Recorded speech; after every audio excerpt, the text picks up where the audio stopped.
All right, I think we're going to go ahead and get started here. Good afternoon, everybody. Welcome to our webinar. We're thrilled to have you all here today to walk you through our initiative in helping customers demystify the intricacies of the BEAD program and to make everybody aware of the resources Winncom and Tarana are going to be able to provide to move you in the right direction. My name is Nathan Kim. I am a business development manager here at Winncom, and I've been working closely with some of the team here, I'll introduce in a second, on developing this program. Joining us is Alex Cernick, our fiber project manager from Winncom Technologies, and Gabriel Moran and Carl Guardino from Tarana, who've been instrumental in bringing this session to life. A huge thank you to Tarana for their collaboration and hard work in preparing for today. As mentioned before, we'll be diving into some key aspects of the BEAD program and how our combined efforts can support your projects. This is going to be encompassed by a combination of expert knowledge, supply chain solutions, and a comprehensive list of services from Winncom to give you a holistic approach to the BEAD process. We're excited to kick things off with this program, give all of you the opportunities that you deserve to be a part of what is really a monumental moment in broadband funding history. So as you come up with questions that you'd like for us to answer, please feel to shoot them in the chat box. We'll address them at the end. And without further ado, I'll pass the torch over to Alex here to get us started. And thank you again to everybody for joining. Nate, thank you for the introduction. The Broadband Equity and Access Deployment, or BEAD program, allocates $42.45 billion to enhance high-speed internet access by financial planning, infrastructure deployment, and the adoption program across all 50 states. Now, this initiative aims to tackle the enduring digital gap in the United States and has outlined 3 priorities for fund allocations. You have building infrastructure, devising broadband action plans, and supporting programs to encourage user adoption for new networking, and including initiatives for community anchor institutions and non-deployment projects. Now, the focal points of this initiative includes addressing areas without service, right, which lacks access to the internet speeds of 25 megabits per second downstream and 3 megabits per second upstream, or underserved locations with speeds lower than 100 megabits per second down and 20 megabits per second up. Navigating the BEAD grant process, it could be daunting. It begins with a first step, identification. Now, this requires consulting the FCC's map to assess if your network meets criteria. It includes developing both offensive and defensive strategies that I'll highlight more in just a moment. Now, should your area register at 100 megabits per second or below, you're then propelled into an intricate planning phase where the government demand for information kicks in. Now, that could include audited financials, detailed business plans, networking designs, compliance with product standards, and a financial investment. Now, compiling that information is just the start. It's got to be carefully curated, presented in a compelling manner. Now, following your submission, the process includes a challenge phase, a thorough review, and hopefully an approval. Now, those subsequent stages also involve procurement, construction, operation, and that's all under a strict adherence to compliance regulations. Here at Winncom, our goal is to streamline the grant application process. Now, whether you've got experience in previous funding vehicles like ARPA or the Capital Projects Fund, or this is your first application process, we've developed a tailored solution and programs to streamline your entire application process.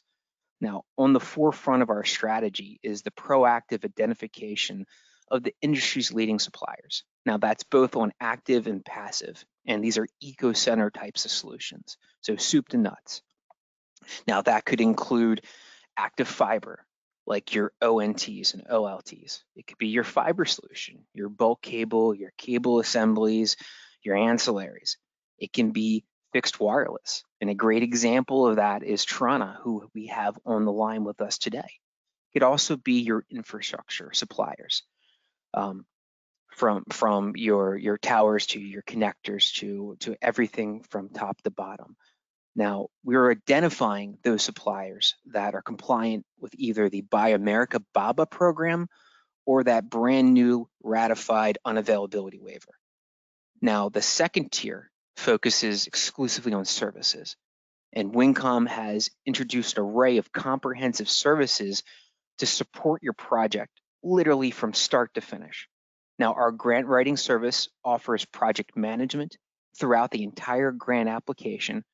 We ensure every document's collected, every question's answered, and then that's alongside of post-award compliance support. Now, for those of you who need professional engineering services, we can fulfill BEAD's requirement of PE stamp drawings and provide on-site support for wireless and for fiber solutions. Now, financial strains shouldn't hinder the project. Through our partnership with Leaf Financial, we can facilitate leasing options that cover both product and services. Now, that can ease that 25% grant match requirement. Moreover, our supply chain services, they're designed to optimize your operations by enhancing sourcing and logistics. Now, managing inventory effectively and delivering products kitted, configured, and shipped where and when you need them. We're here to guide you through each step, making your BEAD grant application journey as simple and as straightforward as humanly possible. Now, as I previously discussed, it's critical and crucial to establish the right offensive and defensive strategies. Now, offensive strategy primarily focuses on BEAD applications and submissions and processes, securing funds for areas identified as unserved or underserved. Defensive strategies, on the other hand, are employed by customers who aren't seeking BEAD grants, but they aim to safeguard their network and their investment from potential competition. Those could be MSOs, like a Spectrum. It could be a rural electric cooperative, a telephone cooperative, someone who can leverage government funding avenues to compete with internet service providers and to encroach on their territory. Now, by collaborating, we aim to assist you in understanding whether your geographic area falls in that underserved or unserved category. Additionally, we can help assess your vulnerability to BEAD-funded competition and guide you through the process of applying for and initiating a planned service challenge. Taking a quick step backwards, the first stage of Winncom's BEAD program is product compliance. As of now, there are two vehicles available. There's the Build America, Buy America Act, or BABA, which has two defined criteria. One, the product has to be manufactured in the United States, and two, 55% of those components derived at cost have to be sourced from the US. Now, the NTIA and the Department of Commerce recently added an addendum to BABA. Now, this serves as a general non-availability waiver to domestic products procurement preference. Now, they specified 3 different categories, and this came out last Friday. In the beginning of this new amendment, they specified that if an application or preference is not consistent with public interest, it's eligible. If materials and products not produced or available in the United States at a sufficient quantity, it's eligible. That available US materials will increase overall project costs by 25%. It's available. And what that availability means is it's allowing for vendors who are sourcing components outside of the US through a self-registration process, specifying country of origin in regards to each one of its components, their eligibility of offering product. And again, this ties into that product eco center that I referenced before and our ability to offer that soup to nuts turnkey experience. What you see here is an example of our BEAD portal. Now, this will launch shortly after this webinar. Now, if you're working from right tab to left tab, Winncom BEAD program overview is a fantastic one-pager that gives an overview of our value, what we're able to offer you, along with a highlighted of our services. And again, those services are that professional engineering, being able to put boots on the ground in 50 states, be able to help you with link budgets and things of that nature, our grant writing services, our financial services. So again, an overview. The next section, suppliers and products, talks about those EcoCenter partners. Who is BABA approved? Who will be unavailability waiver approved? And then we list that out from a category perspective and then from a SKU perspective. Our services, as you'll see here, can be financial services, professional engineering. So what they are, what they encompass, and what those corresponding processes are. And then the resources serve as a repository of information. Things like today's webinar will be listed. That way you have something you can re-reference.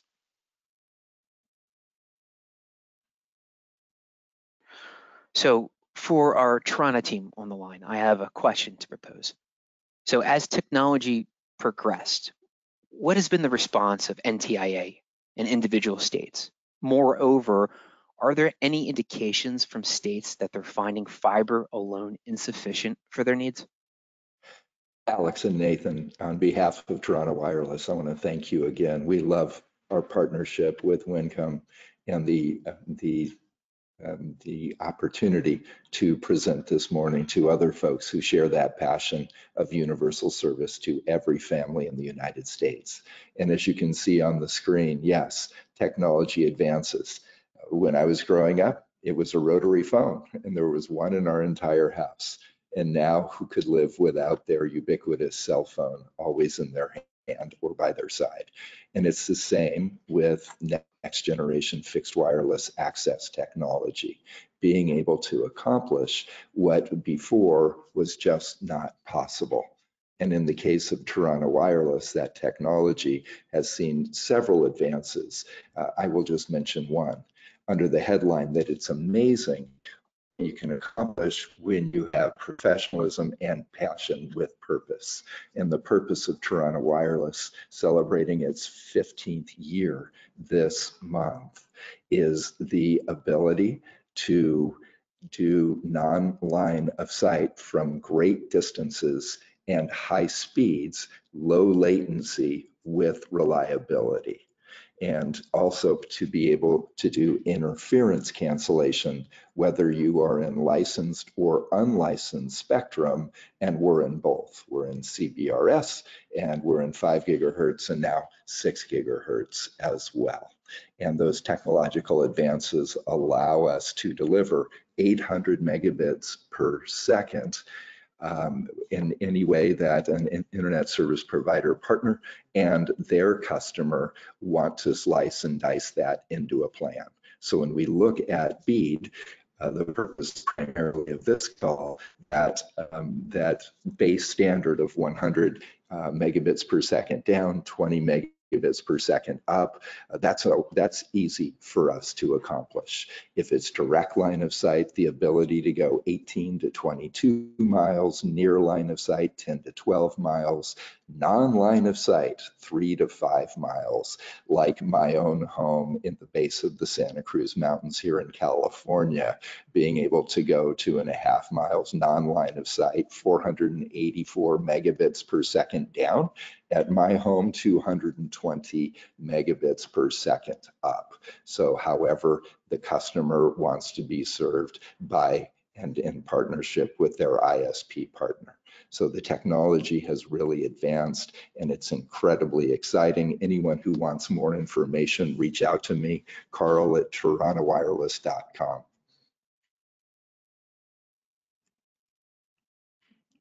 And if I can go to the next slide, we all know that this is the reality. 42.45 billion is and seems like a lot of money.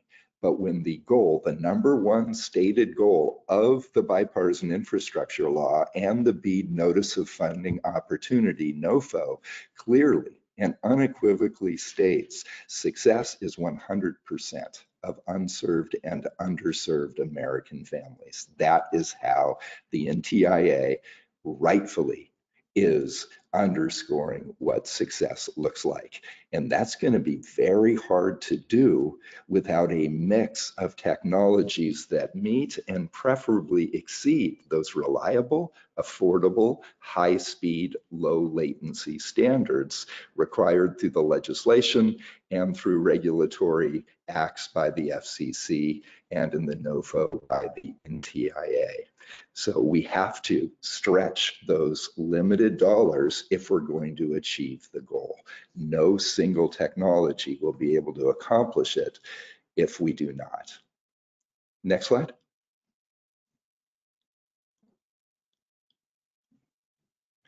And I just want to stress this too. Timely deployments matter.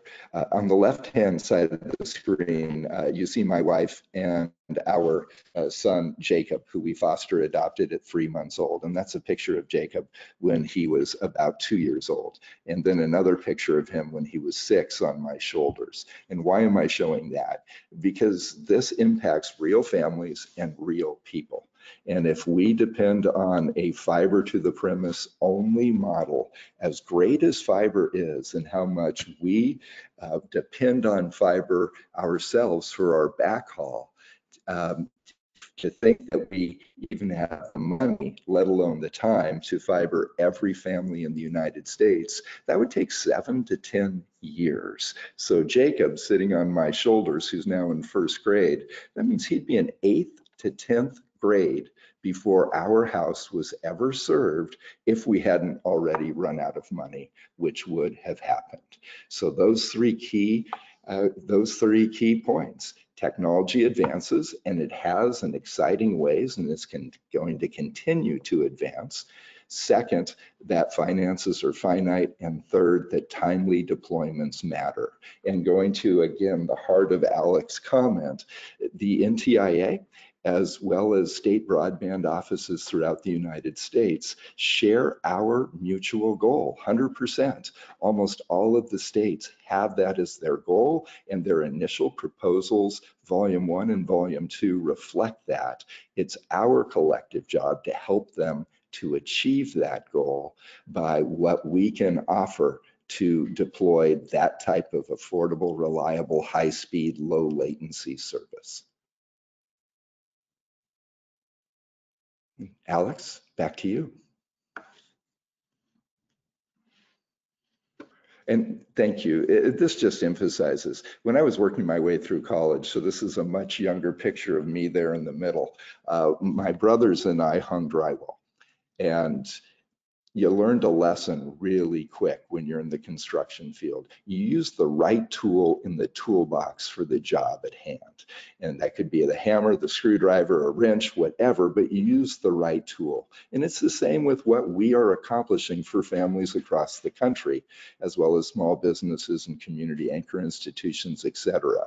When it calls for fiber to the premise, when that can be done even somewhat cost effectively and in somewhat of a timely fashion, use it. It's a great tool and should be used wherever it can, as the BEAD NOFO captures a preference for fiber, not a mandate.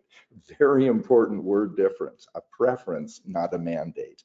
But to achieve the overall goal of 100% universal service in a timely manner, that means picking the right tool in the toolbox. And where that's fiber and next generation fixed wireless access like Tarana and others who are coming along behind us, then great. What is going to stretch those dollars, get quick deployments out there, and make sure we achieve the mutual goal of 100% universal service?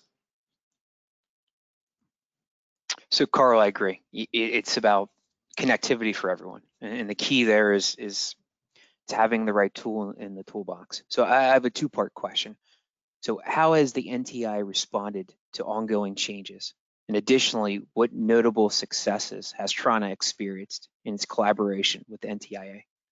I'm blown away by the professionalism and the equal passion by Assistant Secretary of Commerce Alan Davidson, who oversees the NTIA. He's in the middle of this picture here, along with, on the left, our co-founder Sergio Nadevsky and our CEO Basil Alwan. And my colleague Gabriel Moran is going to go into this example in a moment. But we found that the NTIA gets it. They recognize that technology is and has advanced. They want to stretch those dollars. They want timely deployments.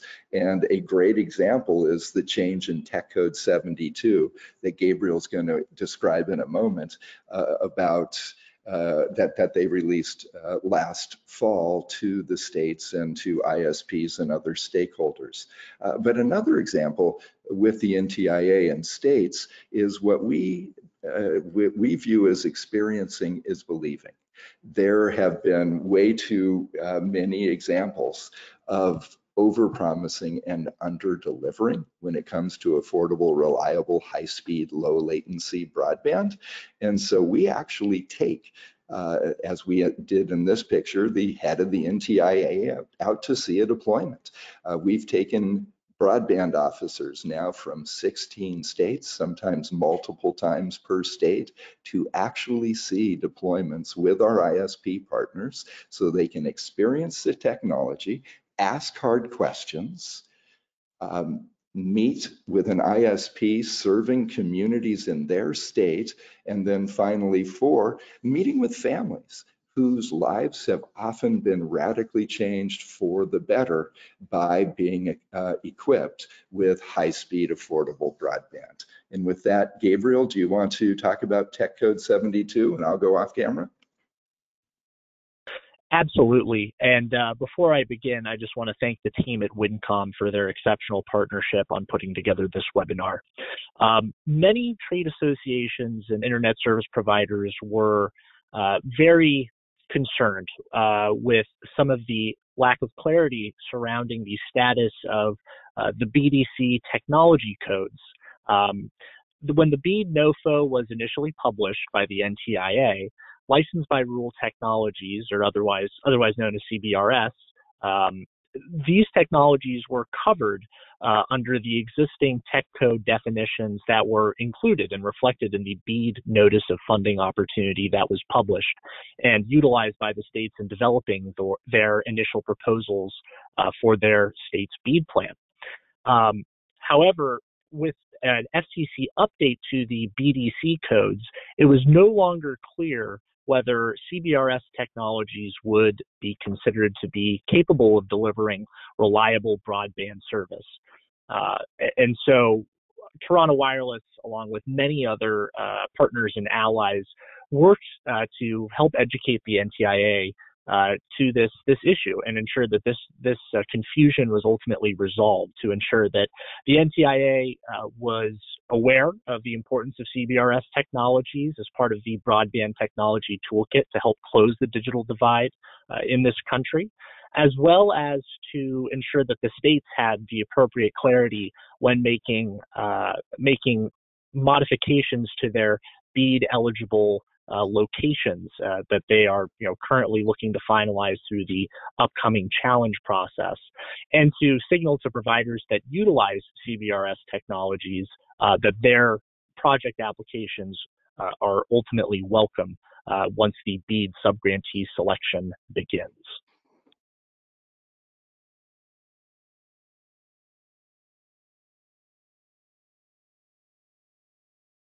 And with that, I'll pass it back to Alex.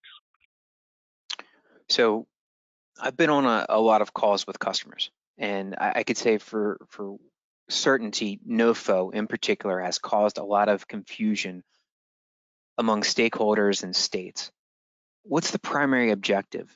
And is there a use or a mandate for fiber, or is it simply preferred? Thank you. It's so important as you read the 95-page NOFO that you also reach out to the NTIA for guidance. As we have done that, it is clear that the NOFO has a strong preference for fiber. It is not a mandate. As the NTIA staff from Alan Davidson on down and across will remind anyone who reaches out, their #1 goal is this second bullet. It's clear in the legislation, it's clear in the BEAD NOFO. The number one goal is 100% universal service connecting all unserved and underserved families and broadband serviceable locations across the United States. So again, it's not a mandate, it is a preference. And we commend the NTIA for making that clear, because as you read that 95-page BEAD NOFO, you could pick out portions where it makes it seem like, oh, I only have to do the unserved 25 by 3 or less, and I don't have to get to the underserved less than 100 by 20. That is not the case. That is why you see that logo for the NTIA, Internet for All. In fact, more than one NTIA official has said to me when we've called about different states' initial proposals or 5-year action plans previously, Carl, remind them, it is Internet for all. It is not Internet for some.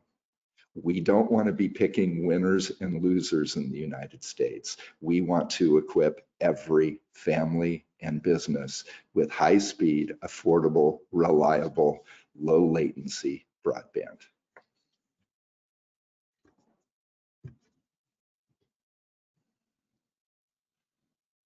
So what efforts is Tarana undertaking to engage in communications at a state level?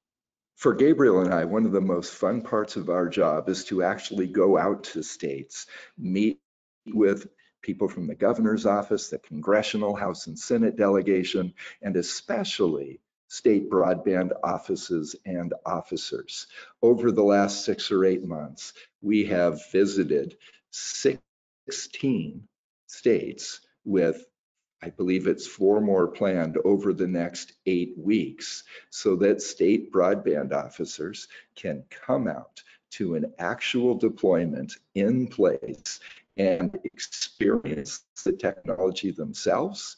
And the state broadband officers with a technology background or people on their team or consultant team with a technology background is a home run for us, because those folks are the ones that are most blown away with the advancements in technology that we've been able to accomplish with, at Tarana, 27 PhDs, nearly 300 engineers, 14 years of research and development, and $400 million of privately funded R&D to bring about the technological advancements that we've achieved.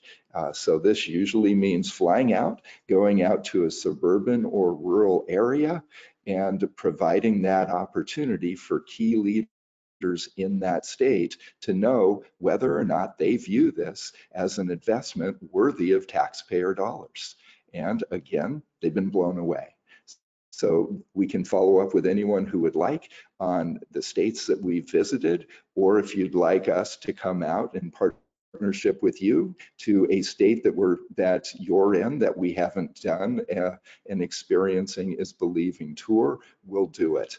Because government officials and taxpayers deserve that type of transparency if there's ever going to be a dime of taxpayer dollars going into a project.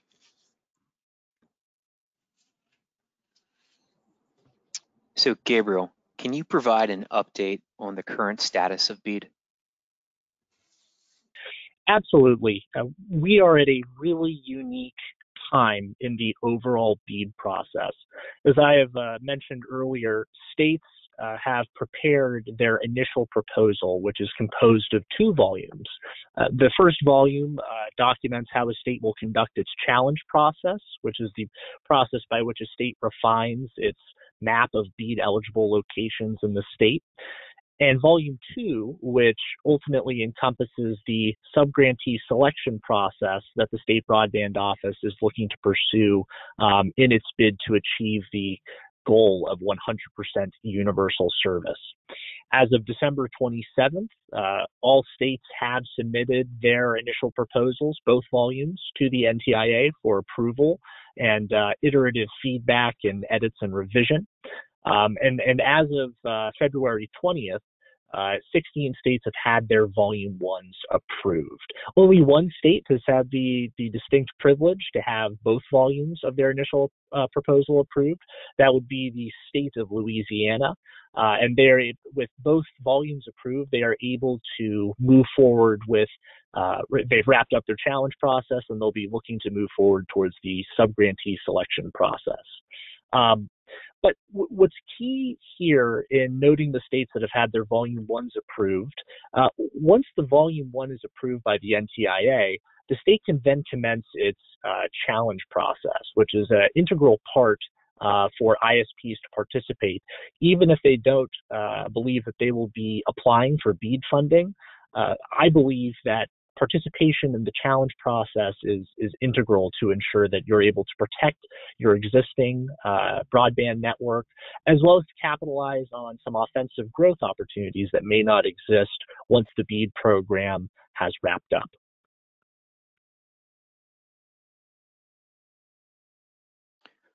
Earlier, I talked about the challenge process as part of a defensive strategy. What steps can a service provider take to increase their chance of success? Absolutely. And so the steps that you see here on this slide, I think, are integral to assessing whether or not participation in the BEAD challenge process for your state makes sense. The first step that I would urge all internet service providers on this call to pursue would be to go to CostQuest Associates, which is the contractor that worked with the FCC in developing their broadband fabric map, to obtain a free Tier D CostQuest license so that you may be able to look at your state's broadband map and use information gleaned from, or use information provided by your state to determine whether there are any locations within your existing service territory that are considered BEAD eligible. Once you've gone through that process, I would recommend, getting more information about the sequence of your state's challenge process. Generally, the state challenge process is comprised of a 30-day application window wherein a internet service provider or a county or a nonprofit entity can submit a BEAD challenge. And there are several different types of challenges, but for the purposes of the internet service providers on this call, it's important to get an understanding of the planned service challenge and how that potentially applies to your network for the purposes of participation.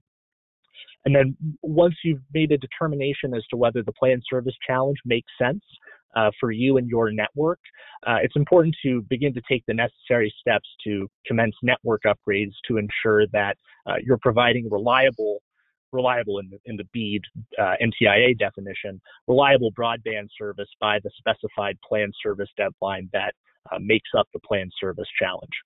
And once those network upgrades are underway, that is when you would go through the process of formalizing and submitting your planned service challenge to the state broadband office where you operate. If I was hypothetically an internet service provider and I was concerned about BEAD-funded overbuilds, what actions can I take to contest this process? And what steps should I follow to identify vulnerabilities within my own network? Absolutely, and I'm glad that we have the opportunity to drill down on this because it is important. As I alluded to, again, I think every internet service provider on this call should look to obtain their CostQuest Tier D license to get access to the FCC Broadband Serviceable Location Fabric. This is free to all internet service providers. So it's something that you can have, and I would recommend, today, if not sooner, or I don't think you can get any sooner, but I would recommend today going to the CostQuest Associates Tier D license request form and filing your application to get access to that license. From what we have heard from other internet service providers who have filed for their Tier D license, it usually takes between 2 to 3 days, but as more states commence their challenge processes, that process of approval from CostQuest is starting to take a little bit longer. So I would recommend filing for that Tier D license as soon as possible. And with the Tier D license, you then should look to access your state's Volume 1 of their initial proposal to download the list of unserved and underserved FCC location IDs. These are usually provided in a CSV file, which is hyperlinked within the published or approved Volume 1. This will contain the list that the list of BEAD eligible locations that the state has identified in its preliminary analysis. And once you integrate those location IDs from the Volume 1 with your CostQuest license, you can identify if there's any overlap in your network where your network is potentially vulnerable to BEAD-funded broadband overbuild.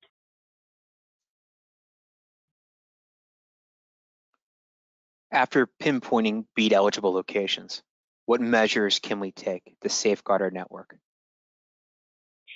Absolutely. And so that is where you would look to file a planned service challenge. And this is where, you as an internet service provider will confirm that reliable broadband service will be deployed and available at a given broadband serviceable location by a certain deadline. Most states have adopted the NTIA's model challenge process, which contains a description of the planned service challenge, and that contains a deadline of June 30th, 2024. Some states recognize that the June 30th deadline is a bit difficult for internet service providers, and they have made updates pushing that date farther out to give ISPs more time to set up that network infrastructure and to give them more runway to ensure that they're able to provide that reliable broadband service by that time. Again, I think one thing I do want to highlight is that the definition of reliable broadband service is important. For instance, if you are using unlicensed fixed wireless, you are technically considered to be providing unreliable broadband service. And so your network would be vulnerable to overbuild by BEAD-funded broadband infrastructure. It's important, and that's why I think some folks, they open up their CostQuest Tier D license map and they look at the provided list of FCC location IDs and they see that their whole network is potentially vulnerable. The technology considerations and what constitutes reliable broadband service is important to understand, especially as you look to submit a successful plan challenge to the states.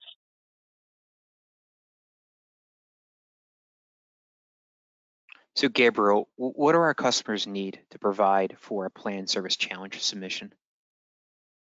Absolutely. And these, the steps, the elements that you see here on the slide right now, these are universal across all of the states and territories that I have seen.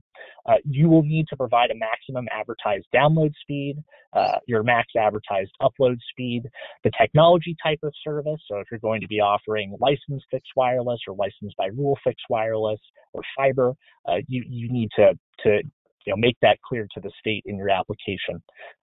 You will have to confirm that the round trip latency of the broadband that you provide is less than or equal to 100 milliseconds. You will need to attest that, essentially you need to promise to the state that you will be deploying the broadband technology and speed and latency performance metrics that you've confirmed you will be providing by the planned service due date, which again is generally that June 30th, 2024 for most states. In addition, you'll need to provide evidence that your deployment is on track. So that might be a planned network diagram, evidence that you've got the necessary permits the permits, you've already obtained those, inspection results of a tower site, or construction contracts or invoices that show that your network upgrades are underway. And generally, as part of a successful planned service challenge, the state broadband office will often require the internet service provider to enter into a binding agreement where you commit to the deployment of the broadband service that you say you'll be deploying, and essentially ensure that you're not going to back out if something were to come up. Once deployed, how does Tarana Wireless aid in protecting a customer's network? Of course, and this really gets back into the Tech Code 72 clarification that the NTIA has clarified through their BEAD FAQ update version 5. So our current CBRS G1 product meets the NTIA's definition of reliable broadband service. You can be using POW or GAA. Both qualify as reliable broadband services for the purpose of the BEAD program. So one basic way that we can help you is we can help you get your Cost Quest Tier D license, so you can actually figure out, is my network vulnerable to a BEAD funded overbuild?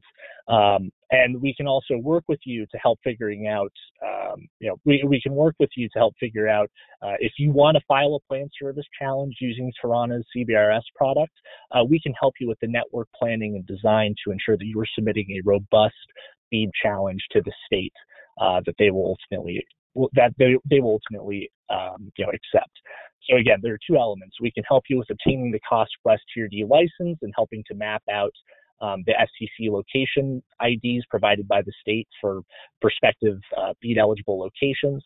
And then second, we can help you with the collaborative network design to ensure that you're submitting a planned service challenge that the state believes will pass muster.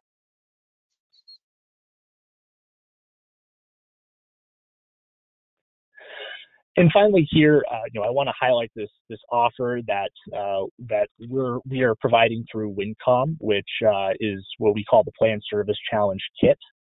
This contains one of our CBRS base nodes as well as 10 remote nodes, and this, we think, really helps to ensure that you are in the best position to address any BEAD challenges that may come your way. Of course, the number of remote nodes that you'll need will depend on the scope of the vulnerability that you see within your network, and that's something where you can reach out to us and we can help to figure out and determine what is appropriate for the purposes of successfully defending your network. And one of the criteria that was provided is speed tests. So to be able to take a unserved or underserved area off of the FCC eligibility list is to be able to have 10 unique customers and then have each one of those customers run a speed test showcasing higher capacities than 100 megabits per second. So the kit here is derived, again, as Gabriel mentioned, and it's a complete deployment kit, is one base station serving 10 subscriber locations. And again, this is just a static kit. We have value-added services through engineering where we can ascertain where your tower locations are, your customer locations. So if you need assistance in these challenge processes, please engage us and we'll provide some context on how to do that at the end of this webinar.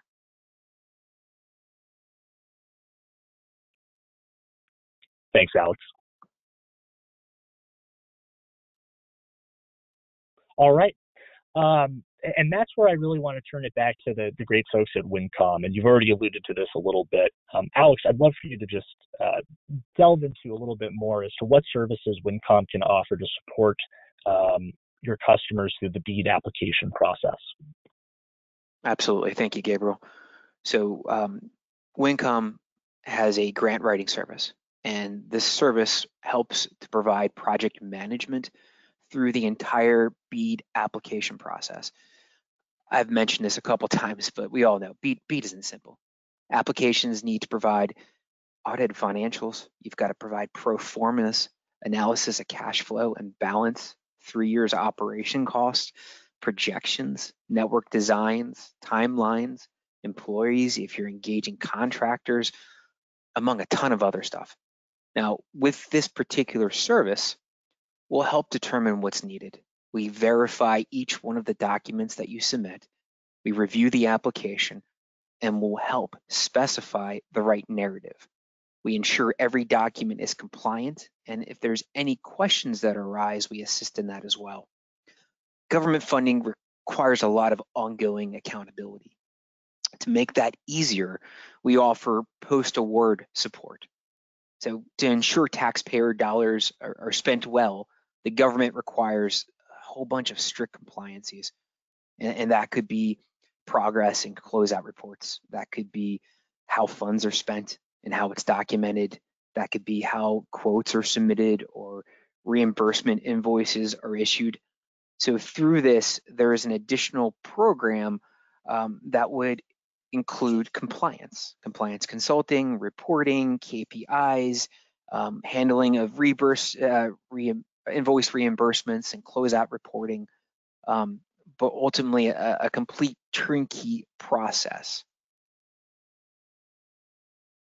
To streamline the application, we have a 5-tier system, which I'm showing here. Now, typically, the minimal time to process a completed application is around 6 to 8 weeks. We, however, can expedite for an additional cost, and those additional application expeditions are around 30 days. So just to kind of give you an overview of a projected timeline, the onboarding process is fairly simple. It's 3 to 5 business days. Where the majority of the time is spent, it's processing the application materials. So as I said before, the pro formas, the expenses, the cash flows, the more of that stuff you have already on hand, the quicker this entire process goes. So I gave a general range of 2 to 6 weeks. If that's something you already have, especially if you've done ARPA or capital projects or other types of vehicles which already require this, it's a much quicker process. But if you need help, we can certainly do that as well. So based on your experience, we have a range of support that we can offer. Everything you submit, we go through. So there's an entire quality control process of that. We'll review and audit all the information. We'll help submit that on the application. We'll help write the narrative. And then those bottom 2 bullet points talk about optional services, and that's that support. So we do full RFI support and full post-award compliance, as I mentioned previously.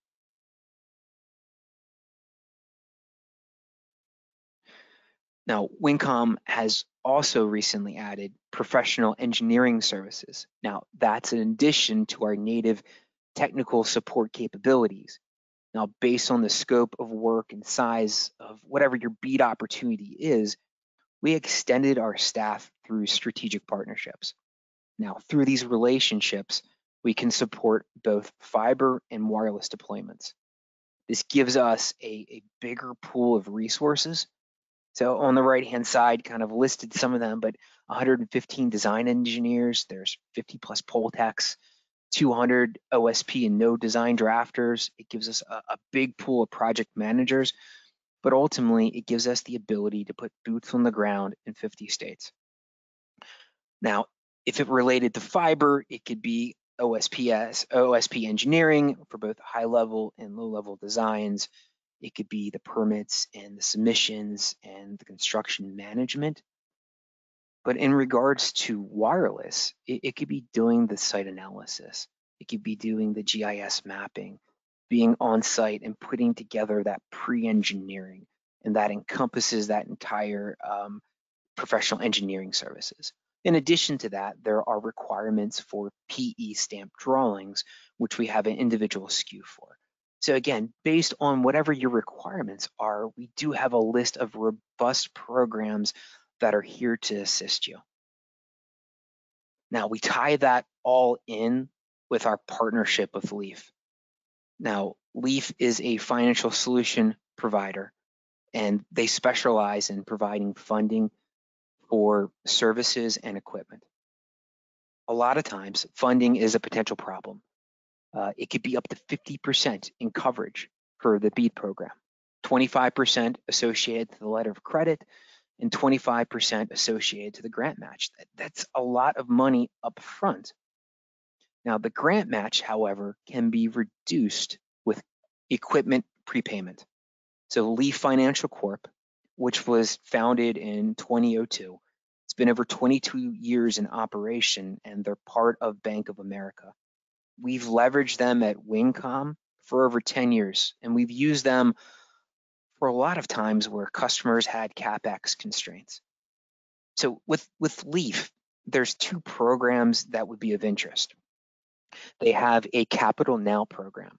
Now, this is a leasing service for non-tangible products, like I just talked about, grant writing or professional engineering. It works exactly like working capital. It's a short-term finance option. You can do anywhere between 25K and 300K in funds, but you can finance that over 3 to 24 months. So again, it relieves some of that CapEx constraint, especially on grant writing or professional engineering, which you would have to do before the application. Now, as I mentioned previously, that 25% credit match, that 25% associated to that, can be reduced by equipment prepayment. So with LEAF, you also have equipment financing options. So you can reduce that obligation by prepaying for equipment, which is quite frankly their bread and butter. And this is longer term financing. It could be up to 1 to 5 years, and pre-approvals can be done at 500K. Winncom is a value-added distributor. Our role simply is to assist you through consultation to help you understand what you need. For over 28 years, we've provided enhanced services through consultation, through training, and through product support services. As a distributor, we work with our partners to provide turnkey solutions and integration with hopes of carrying our clients from the beginning to end of the project. Our true value, however, is our extensive engineering services coupled with our ability to design, to engineer, to consult, and to deliver world-class products and solutions where and whenever you need them. We collaborate with industry leaders such as Tarana Wireless because we trust in their ability to deliver the next generation of rural connectivity. And as they mentioned, for non-line of sight, for near line of sight, and for line of sight applications. Now, these solutions are essential in bridging the digital divide and offering cost-effective and rapid deployment alternatives for traditional fiber optic networks.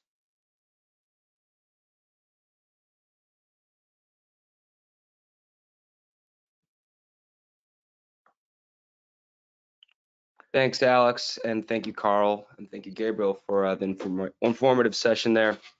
It's our hope that we've managed to clear up a lot of the questions that were on your minds throughout this session. In a moment, we'll open up the discussion for any lingering questions you guys might still have. But overall, this webinar, it serves as an introduction to the wide array of support and resources we're prepared to extend to our customers. While today has provided an overview, we do strongly recommend setting up a consultation with our team for a more detailed exploration of how this program can benefit your specific situation. At the end of the day, our aim is to offer you solutions and advice to ensure your success moving forward. And for those just beginning with this journey, let's collaborate to determine your strategic approach, whether it's defensive to protect your market space or offensive to expand your territory, or maybe a combination of both. We'll outline a series of actionable steps to steer you in the right direction and formulate an effective strategy. For attendees already versed in the program, we're ready to drill down into the specifics as well, those required by your state and how to boost your likelihood of obtaining the necessary funding. And just to ensure that we cover all bases, I want to highlight some of the action items here that we encourage you to take following this webinar. First, we urge you to book a meeting with our team alongside Tarana to explore how they can assist you with the challenge process. This consultation will also cover the wireless CBRS plan service challenge kit, and here we'll highlight some of the complexities to ensure a smoother approach. And secondly, as mentioned before, please feel free to arrange a call with us to gain a deeper understanding of Winncom's BEAD service programs with a comprehensive look at how our services can support your projects and enhance your application success. If you're interested in setting up these discussions, please indicate so in the chat. We'll make arrangements for a meeting. Given the fast-paced nature of our industry, we do recommend taking action while the information is fresh, just to ensure that we can get started promptly. Overall, our compliance with the BEAD protocol is on schedule, but the earlier we begin your process, the better. Also, feel free to send an email to the contact addresses shown in this slide for any immediate questions or just to schedule your meetings. We'll also be sending some follow-up emails to all the webinar attendees here, including the slides from today's presentation and a full recording of the webinar. Once again, thank you to everybody for your participation today, and a special thanks to Tarana, Carl Guardino, Gabriel Moran for their invaluable partnership and efforts. I'll now open the floor for any questions that you guys might have, so please feel free to post them in the chat. We've already got a couple here that I'll read out. What about the states that take the fiber preference and turn it into a mandate in their plans?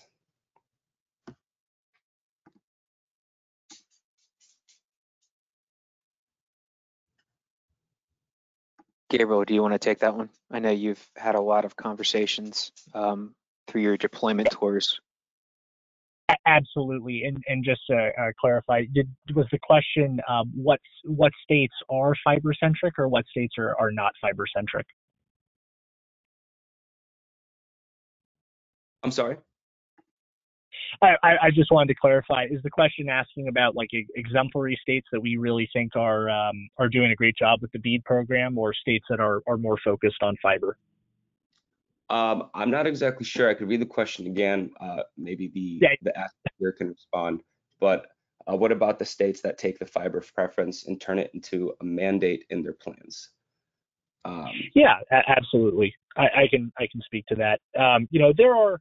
There are certain states that we've seen that are really focused on looking to use their BEAD allocation to deploy fiber to the detriment of the universal service goal. In our conversations with the NTIA, they've been really direct with us in saying that they will not look to rubber stamp approvals of state broadband plans. So for that reason, we're pretty confident that states that have made proposals that are fiber centric are likely going to have to make significant revisions to their plans. And at this point in time, we certainly don't want to call out any particular states, but we're certainly watching a handful of states that have stated a preference or stated a position that, if it's fiber, it's not broadband. And just to add on to that, I was, I guess 3 weeks ago at your deployment tour in Kentucky, and a good example was used. So on site, they had an RN and a BN deployed, and it was going through over a mile of continuous tree coverage. I believe the link was like 2.5, 2.6 miles non-line of sight, again, a mile plus of trees, and they were able to offer 400 megabits per second. They did the same thing at almost 5 miles non-line of sight, I think with like 30 or 40% Fresnel zone impedance, and then they showed a nice example of a line of sight at 10 plus miles. Where I'm going with this is one of the customers there was talking about an application, and they were comparing using the right tool in the toolbox, and it was down in the gully. There was like 40 or 50 houses there, and it was not cost effective to run fiber. They went out and they put together an analysis. It was something like $200 million to deploy fiber over a 3 to 4 year period, while wireless could be deployed in less than a quarter at 250 or 300,000. So again, I think part of that question is some of those states who might start off with a mandatory, this has to be fiber, it's not going to be practical in every area, and it comes down to having the right tool in the toolkit. And at times, fixed wireless, is more cost effective than the alternative. Yeah, and just to put a finer point on that, state broadband offices have expressed concern and deep awareness that material and labor costs for the deployment of fiber are only going to go up, especially as all 50 states, 5 territories, and Washington, D.C. start up their BEAD, building out their BEAD programs, and that potentially is really going to have significant consequences for the deployment of relatively affordable fiber broadband infrastructure, and therefore will demand that state broadband offices look to non-fiber broadband technologies to help meet the goal of universal service. I think Carl hit it right on hit the nail on the head. It's fiber for all, not fiber for, or sorry, it's connectivity for all, but not for some. Right, exactly. Thank you, guys. I'll move on to the next question here. So 100% of fabric locations is not easy for fiber. Terrain, trees, and buildings make any wireless play above 2 gigahertz extremely difficult. Beyond talking about non-line of sight, what tangible examples are available showing this tech over 100% of fabric locations in an area? If the person asked that question would like to reach out to gov affairs at taranawireless.com, we can follow up with some examples of this technology really performing at scale, covering a large number of fabric locations. Absolutely, and we have the information of everybody who's asking these questions as well, so we can reach out on our end as well. Another question here is, what are the per sector throughputs that must be shared amongst all locations of a given radio at a real world SINR/RSRP for non-line of sight deployment? In other words, anyone can say very high speeds to one customer near a tower, but what demonstrates 100 over 20 in the real world? Generally the state broadband offices are going to look for specific module speed test to certify being able to offer 100 by 20 megabit service for existing infrastructure that's been set up. There are, with sophisticated network planning and discussions with your state broadband office, you can really look to address a lot of those questions head on, and that's something where ourselves or Winncom can really work with you on developing those network diagrams to make sure that you're submitting a robust application and can credibly say that you're able to provide the speeds that you commit to provide as part of a BEAD challenge or a BEAD application. Perfect. And Alex, this one might be for you. So somebody's asking where on the Winncom site they can find the BEAD program. So that's a good question too. After this email, after this webinar, we have an email that will go out, and that email will contain a couple of things. It'll be a recording of this. It'll be a PDF of the PowerPoint slides, and then it'll be a hyperlink to the Winncom BEAD website, which will go active almost after this is available. Again, we should probably have that out to you by tomorrow, if not a little bit sooner. Perfect. Thanks, Alex. And another one here is, what are some states that are standing out from their initial proposals, and why are they so strong? That's a great question. There are a couple of states that we're particularly enthusiastic about and have been really pleased with what they have published and communicated so far. In no particular order, we're really impressed with states like Arizona, Kansas, Missouri, Pennsylvania, or Oregon. And the key elements here that the key elements that we really think these states share in common and set them up for success in the BEAD program is, they are clear in acknowledging that a mixture of technologies will have to be used in order to achieve the goal of universal service. In addition, they are unequivocal in their commitment to universal service, and they provide compelling math and kind of initial analysis that suggests how they will actually look to achieve universal service. For instance, Kansas, the state broadband officer, Jade Piro's, very, very impressive organization that they have there, but they've been clear and has published in their initial proposal that at least 25% of their broadband serviceable locations will have to be served with a non-fiber technology such as fixed wireless. So for those states that are clear and not really hiding the ball, they're trying to be transparent in their BEAD planning, we think those are states that are going to be successful and are going to be likely to elicit bids from a wide variety of internet service providers offering an array of technologies. Great, thank you, Gabriel.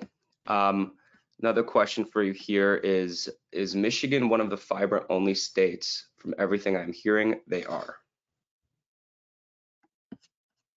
Michigan is an interesting state, and I think that's something where we certainly had some engagement with the state broadband office, and a lot of their publications have certainly indicated a real preference for fiber deployment. But we really think that the kind of that fiber focus is starting to thaw out, especially as as states, or as Michigan goes through the, NTIA initial proposal review process. But we certainly would be happy to talk with you offline about specifics with the state of Michigan. Perfect, thank you. And another question is, when do you expect all Volume 1 proposals to be approved by the NTIA? Great question. These sorts of timing questions can feel a little bit like trying to read a crystal ball or read tea leaves, because, I think a lot of folks have had pretty optimistic predictions about when the BEAD process would get underway. From what we have heard from folks who are intimately involved with the review process through the NTIA and some state broadband offices, we're expecting that end of March will be the time frame where all states will have received approval of their Volume 1 of their initial proposals. And with that, I really would encourage you, if your state has not yet begun its challenge process, or if you think you're interested in participating in the challenge process, now is the time to start getting your affairs in order to make sure that if that's something you're interested in, that you're able to participate in the challenge process fully without having to be too rushed. Because again, once that Volume 1 is approved, the state can undertake its challenge process. Perfect, thank you, Gabriel. And one more question that I see here is, if I'm not going to apply for BEAD funding, how do I protect my network?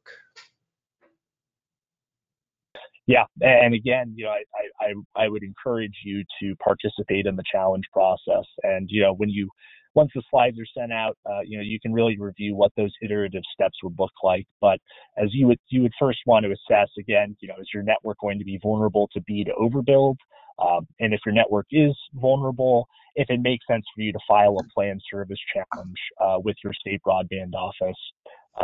So that way you can protect your network from BEAD overbuild and capitalize on any growth opportunities that potentially will not exist once BEAD infrastructure is starting to be built out. And just to quickly add on to that, to simplify that process, there's 2 email addresses listed here. I highly encourage everyone to reach out to Winncom BEAD for a consultative meeting.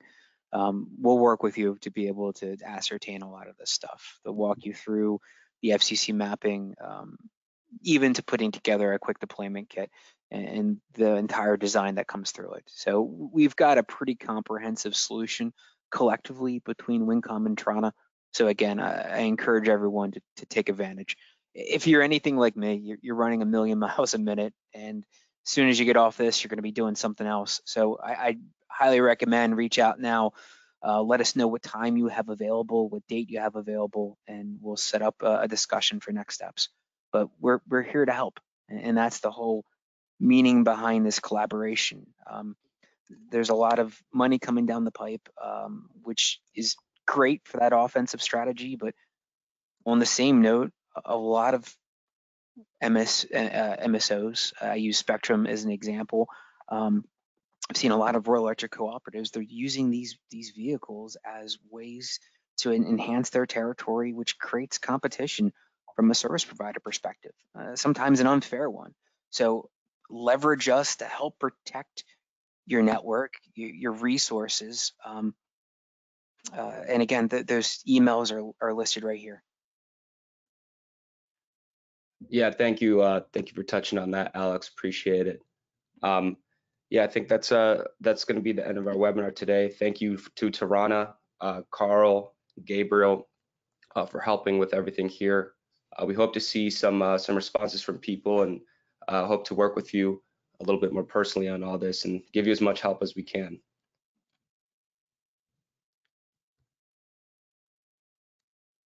Thank you, everyone. Carl, Gabriel, thank you guys again. And thank you guys for taking time.